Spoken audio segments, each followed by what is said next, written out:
Hi there, my name is Miss Townsend and I love math. Welcome to Math with Townsend. This video is for grade 10 students who are working on the summative questions at the end of the year. It's question 18, which is in the Analytic Geometry section. It says the country planning team wants to build a water tower that is the same distance from two adjacent towns. On a local map, the towns have coordinates 1, 3, and 7, 11. Explain how you could use a right bisector to find possible locations for the water tower. So here's what we have. We have two towns, which I'm labeling A and B, and we want to build a third thing on this map, so a third dot, which is a water tower. And what we want is that water tower to be exactly the same distance away from B as it is from A. Now clearly that water tower is not in a good location, but we know that we could use something called a right bisector to find locations for the water tower. So just to make sure we understand what a right bisector is, a right bisector is a line, and it's a line that has particular properties. We need to think about this. There is a line, whether real or imagined, that connects points A and B. The right bisector is another line that intersects this line exactly at the midpoint and is also perpendicular to AB. So right tells us that it's perpendicular, and bisector tells us that it cuts it in two, and that's what the midpoint does as well. So we need to use a right bisector to find locations for the water tower. Now hopefully you learned in class that every point on the right bisector is exactly equidistant from the ends of the line segment. Oh, how come it's not? There it is. So again, hopefully you learned that every point on that right bisector is going to be equidistant. And what we need to do in part A is explain that. So let's look again. And I'm going to explain it kind of casually, and then I have it written up nicely if you ever want to, I don't know, pause the video.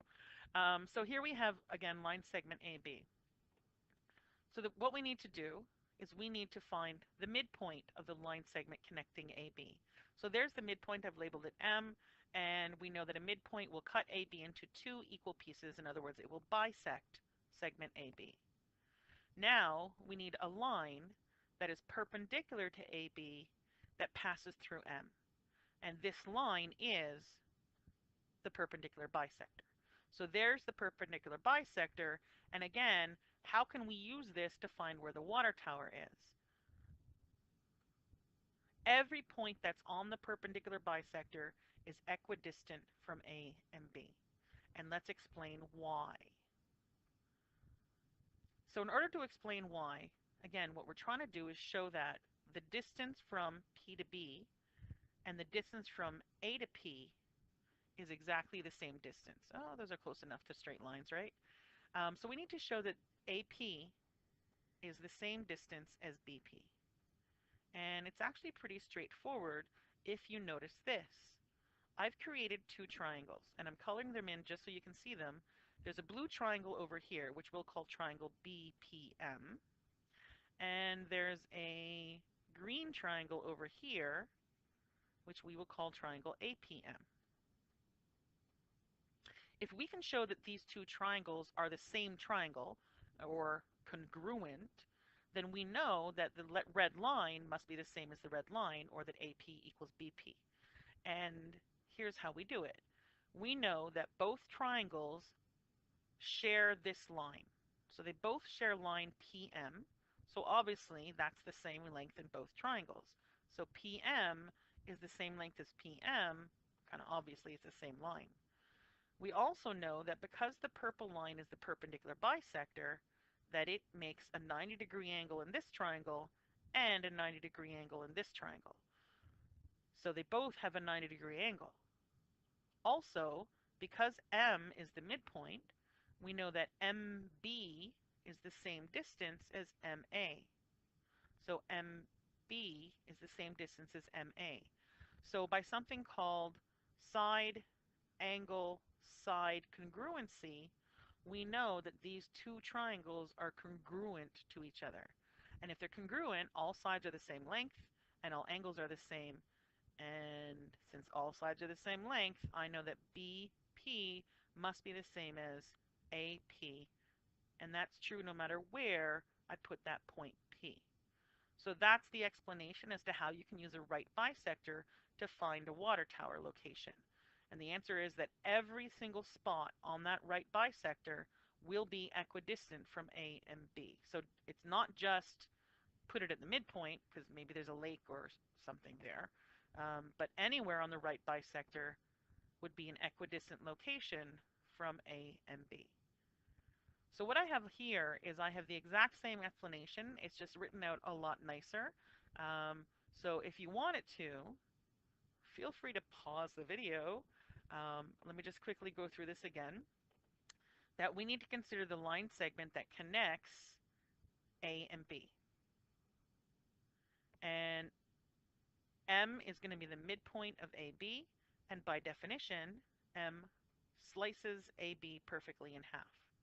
Now we're going to draw a perpendicular line, close enough, and that perpendicular line passes through M. And what we're required to do is to show that every single point, called P, so every point P on that perpendicular bisector is equidistant between B and A. And here's how we do it. Again, it's using congruent triangles. Since M is the midpoint, we know that MA is the same as MB. Since P is on the perpendicular bisector, we know that this is a 90-degree angle and this is a 90-degree angle. So we have 90-degree angles, or the same angle, and the two sides share a length PM. And so by side angle side congruency, these are congruent triangles, and therefore AP is the same length as BP. There you go. Kind of formal for grade 10s, but not that hard. So now that we know how we can use the right bisector to find the location for the water tower, now we actually have to find the equation for that right bisector. So find an equation for the right bisector means that we're going to find the equation of the line that is perpendicular to AB and that passes through the midpoint of AB. And so we need to do this. First, we need to find the slope of AB. So we need to find the slope of AB so that we can find the negative reciprocal, meaning the perpendicular slope. Then we need to find the midpoint of AB and then find the equation of that line. Now, I've put a diagram here, but not because I want to find slope by counting, but just because it helps me as a visual learner to see what's going on, and also I can kind of spot an error in my math if it doesn't make sense on my diagram. So here we go. So first of all, we're going to find the slope of AB. Uh-oh, okay. So the slope of AB, so we have a formula for slope y2 minus y1 over x2 minus x1. And this is how I like to think of the slope formula, as a bunch of empty brackets ready to be for me to put numbers into those brackets. So y2 minus y1, x2 minus x1. And if we do the math on this, we're going to get 8 over 6. And of course, reducing it, that gets 4 over 3. So apparently the slope of this line, oh, that's not a line. That's a parabola. We're not there. The slope of this line is 4 over 3. And of course, the nice thing about having a diagram is I can actually quickly check and say, hey, I think I did my math right. Now, what we want is we want the perpendicular slope. So the perpendicular slope, oh, look, I'm drawing little lines. The perpendicular slope would therefore be the negative reciprocal, which is negative 3 over 4. So that is the slope of the perpendicular bisector. So I'm going to need that in a minute. For now, I'm just going to remember what it is. We also need the midpoint of AB. So the midpoint, capital M for midpoint, is x1 plus x2 divided by 2, y1 plus y2 divided by 2. And again, now I'm going to sub into the formula. That's just my style because otherwise my brain gets confused. So x1, x2, y1, y2. So what do we get? We get 8 over 2, and we get 14 over 2. So our midpoint is at 4, 7. And again, just because I have the diagram, I can check and make sure that that makes sense. There's AB. And if I go over 4 and up, 1, 2, 3, 4, look at that. I think my math is right. So there's the midpoint. So the slope was negative 4 over 3, sorry, negative 3 over 4. The midpoint was 4, 7. So now we can go ahead and actually find the equation. So the equation of a line starts like this, and then we substitute what we know. So we know that we have a slope of, and I want to make sure I get it right, negative 3 over 4. So the slope is negative 3 over 4, and the point that we have is 4 comma 7. So that's the information that we're going to substitute in to the equation and then solve for the unknown b value. So y equals mx plus b. So m is the slope, that's negative 3 over 4, and here's x and y, so x and y. So doing the math, I get 7 equals negative 3 plus b, adding 3, b equals 10.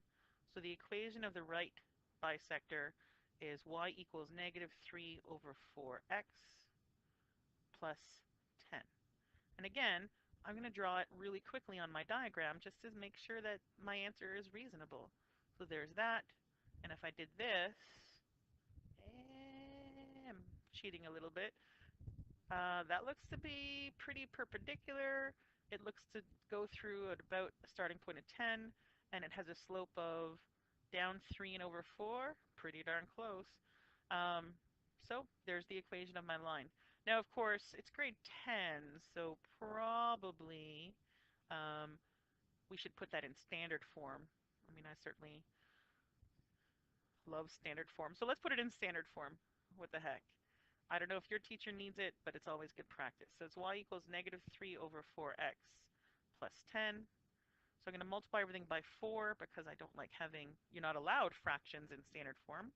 So multiplying everything by 4 gives me 4y equals negative 3x plus 40.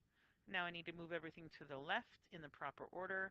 So 3x plus 4y minus 40 equals 0. There's the right bisector. And any point on that line is a valid location for the water tower because it will be equidistant between A and B.